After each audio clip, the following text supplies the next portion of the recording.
কক্সবাজার শহরের জেলগেট এলাকায় পালস তাইবা স্কুলের পেছনে ভোগদখলীয় জমি দখলে নিতে জমির মালিককে ঘর থেকে বের করে দেওয়ার অভিযোগ উঠেছে। 29 জুন বিকালে এই ঘটনা ঘটে এবং এই ঘটনার ভোগদখলীয় জমির মালিক সহ 4 জন আহত হয়েছেন বলে অভিযোগ করেন ভুক্তভোগীরা।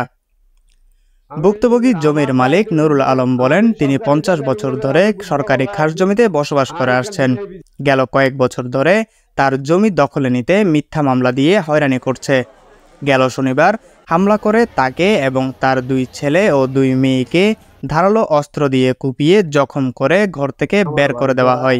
বাংলাদেশ সরকারের একটি হামান লইয়ে নেয় বুদ্ধ হলে আছি ওই জায়গা তো আর উচ্ছেদ গরিবাল্লা বিভিন্ন ধরনের মামলায় দিয়ে হরিয়ানি করে আর বারবার দীর্ঘদিন আর সন্ত্রাস লইয়ে হামলা করিয়ে আর রাইতে দিনে আর অশান্তির মাঝে দিন হারা দিয়ে তারা কৌড়র মাঝে এমার মামলা আছে তৈলে কৌড়র এমার মামলাও না মানে থানার বিচারও না মানে তারা হনগিত মানে আজিয়া আসিবি ততর্কিত ভাবে দিনের 11টা 12টা 200-250 সন্ত্রাসী লইয়ে অস্ত্র মস্ত্র লই আসিবি ততর্কিত ভাবে আর বিড়াত যাইয়ে আর ঘরের দরজা ভাঙি গলি এমন তার সপরিবারের ওলা ফাতারি খুব বাস্তুর আর কি ওরে গর্বিত তাই তো নতে। আহতদের উদ্ধার করে কক্সবাজার জেলা সদর হাসপাতালে ভর্তি করা হয়। ঘটনাস্থলে 2 দফা পুলিশ গেলেও দখলদারের কাছ থেকে ওই ঘরটি উদ্ধার করা সম্ভব হয়নি বলে অভিযোগ করেন নুরুল আলম। সরকারি জায়গা এখনো মালিকানা জায়গা বুক করি মালিকানা জায়গা বলি হইয়া না আর অত্যাচার দুলুম করে অনেক অভিযোগ আছে অনেক মামলা আছে আমি টানার কাছে কোনো আচরণ ভাই টানাইয়ে আরে কোনো আচরণ হয় একবার সন্ত্রাসী দূরিলে যাই টানাই সারি দি গেলে আয় আর বিচার না হয়।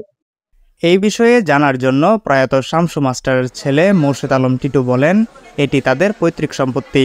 নুরুল আলম এতদিন দখল করে রেখেছিলেন, সুযোগ পেয়ে তার বোনেরা দখল করে নিয়েছে।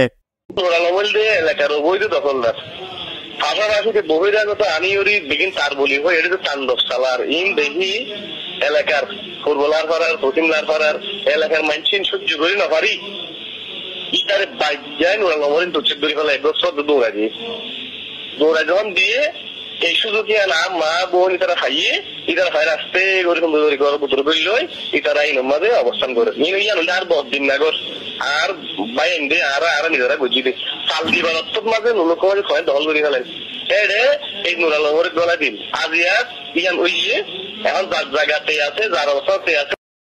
এই ঘটনায় 8 জনের নাম উল্লেখ করে কক্সবাজার সদর মডেল থানায় একটি এজাহার জমা দিয়েছেন নুরুল আলম।